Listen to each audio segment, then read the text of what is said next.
it wasn't noticed for another 5 years because the data processing time for the telescope is delayed because of the amount of information. Anyway, what was perceived was what's been regarded as the first fast radio burst. And these are exotic radio signals from the other side of the galaxy. And I became aware of them because, well, I'm a bit of a nerd and I read a lot. And I read a lot about astrophysics. I'm interested in radio and radio telescopes and technology. And I came across this concept of a fast radio burst. So sub 5 milliseconds radio signal is quite difficult for a human to perceive because it's outside of the realm of human perception regarding our hearing, and also the speed is very intense. So I'll play you what I have created with a partnership with MIT in Boston.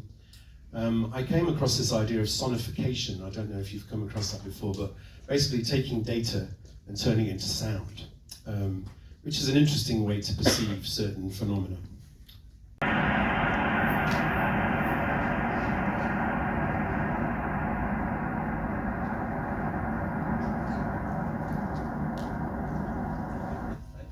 So what you just heard there, it's quite long, was an interpretation of this data. This is the Lorimer burst.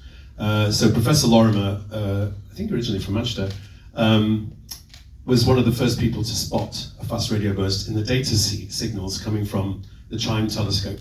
And this is what that data signal looks like. It reminds me of the Joy Division album cover, actually, Unknown Pleasures, which was obviously a pulsar.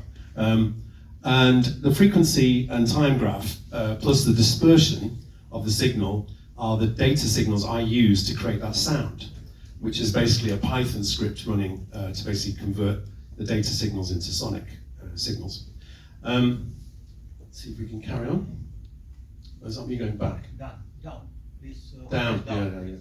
Yeah. Perfect. Technology transfer into my brain. There you go. Hang on. So this is the CHIME telescope.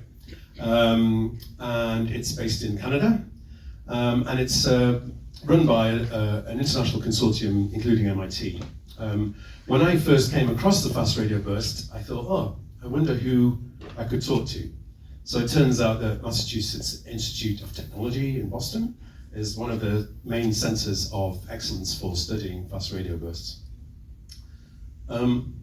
So what's happening? I'll just give you a summary of where I've ended up. So since 2001, 4,000 fast radio bursts have been absorbed by the CHIME radio telescope.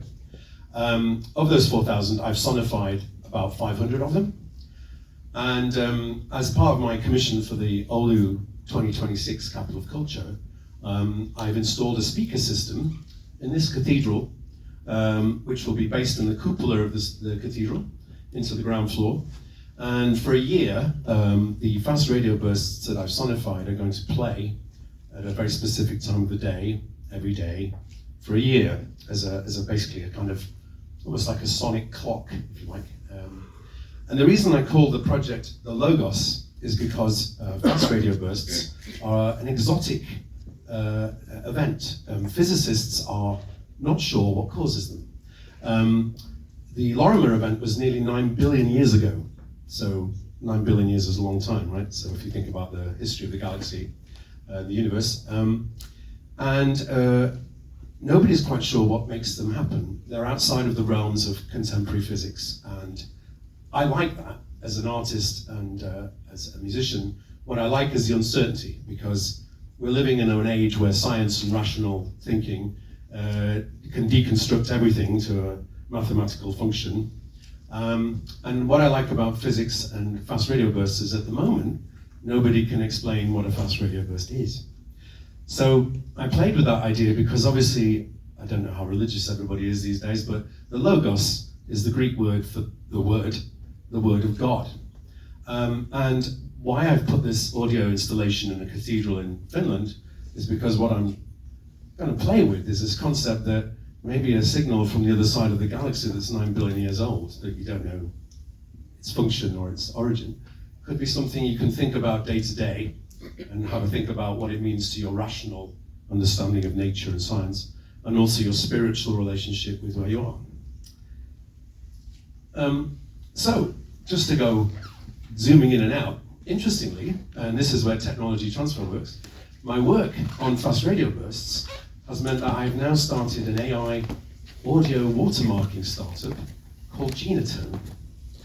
Because the science that allows physicists at Chime to understand pulsars and fast radio bursts, the exotic way of measuring very, very faint signals from very, very far away is also potentially useful for musicians and artists whose work is currently being eaten by artificial intelligence. Because what we can do is we can try and create a watermark, a sonic marking system, that embeds itself in the sound signals, and however faint those signals have to be to avoid it becoming obvious when you're listening to music there is a signal embedded, I have used the learning from my fast radio burst education at MIT to come up with a new startup called Genotone. And Genotone is currently in a seed funding phase, and I'm working with Fraunhofer Institute in Germany, a couple of brains from MIT, and also some musician friends of mine, to see if we can create a standard for the music industry based around very faint signals being embedded into audio. Now, I'll take you into a journey of how I got to radio. So these are the Chindits. So my English grandfather, not my German grandfather, James, served in the British Army during World War II as a radio signals officer, and he ran around the jungle of Burma in extreme heat, trying to avoid Japanese people, and he created radio sets and distributed them across frontline troops in the intense heat of Burma. James came home from World War II in 1946, and one of the things he did with his education in television and in radio was to build one of the first television sets in Manchester in 1952, in time for the royal coronation of Queen Elizabeth I. And my mother remembers vividly all of the kids around the neighbourhood coming to her house to watch the television that my grandfather had built, to watch the BBC broadcast of the Queen's coronation. Quite an inspiring man. I met him just before the end of his life, and he took the 7 and 8-year-old me and got me to build a crystal radio set very early on. So my grandfather was the inspiration for why I love and understand and nurture a passion for radio. So hence the radio in the fast radio burst side of things. I took my interest in technology one step further when I started playing the piano. So I'm a classically trained pianist. I learned under a Polish pianist called Alicia Fidikiewicz, who was Chetham's Music College in Manchester. And so I was a classically trained pianist and did all the things at school whose parents love him supposed to do. I did my exams in piano and learned to play classical music. However, at the age of 15, I discovered a gentleman called Jean-Michel Jarre, and I discovered synthesizers. And so instead of playing Bach and Mozart, I ruined my mother's life by joining bands and playing synthesizers. This was one of my synthesizers, the W30, which Roland made, one of the first sampling keyboards that was cheap enough to buy by somebody like me in the 1980s. Late 1989, I think this was.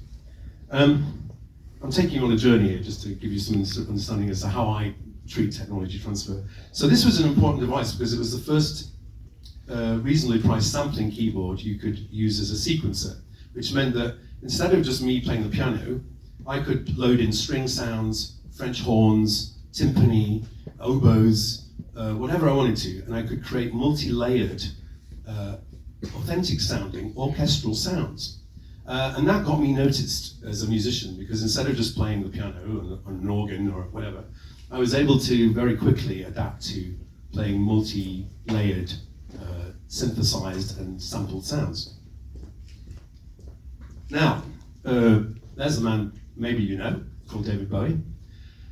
What happened to me is I went to Manchester University, I studied English literature and history, and I didn't study science in any way. But at Manchester University in the 90s, they were very enlightened. They had lots of computers everywhere.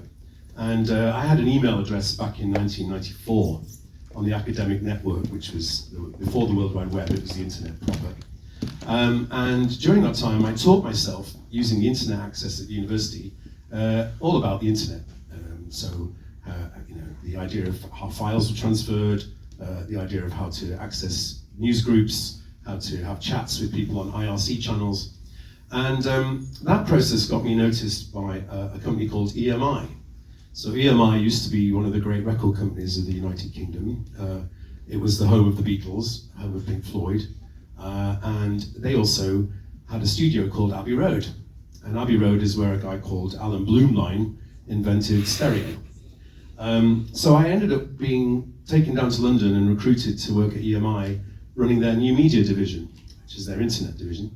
And one of the first people they introduced me to was David Bowie, because David Bowie had just done a deal to license